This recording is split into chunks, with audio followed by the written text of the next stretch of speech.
Yeah, what you said earlier about, yeah, the kind of difficulty of understanding koans, it made me think that you could say that about philosophy too. I have that experience sometimes with talking about philosophy to some people who haven't had much experience with sort of thinking philosophically seemingly, and they're trying to give like a social science or textbook sort of explanation of it. And yeah, it seems like kind of on the surface, like it's not understanding things as a whole, or the sort of almost like a visceral feeling that I have sometimes.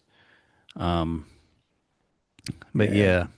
And yeah, this account that I read at the beginning about the Japanese executive. Yeah, this is a particularly, as his teacher mentioned, it's a particularly strong kind of awakening experience, right? Like, yeah, the kind of, yeah, empty. I mean, there is a paradox right in his account. The empty sky opened its mouth up and, laughed with like a thousand mouths or something like that.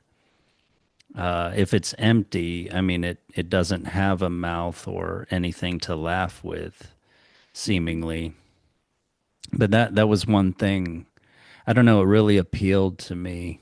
Um, I guess what I thought of is I have this sense of.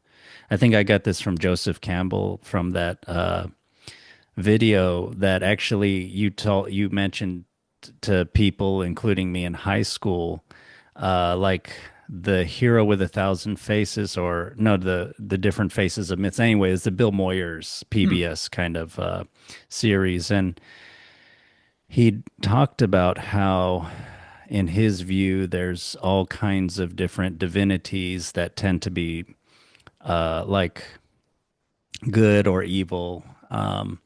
But he said there's a sort of deeper idea of God slash reality beyond all that, beyond morality and everything. And if you can, and I have the idea that if you can, in your sort of philosophical thinking, you can kind of come to an understanding of the morality of good and evil and everything. But then you can also have a sense of something beyond that reality of nature, of, the law of tooth and claw, and tragedy, and suffering and death, and the minuteness of yourself, and you can be at peace with all that. And that doesn't mean that you are, after that, you're cynical or something like that, and you act like a psychopath or something, just get whatever you want to.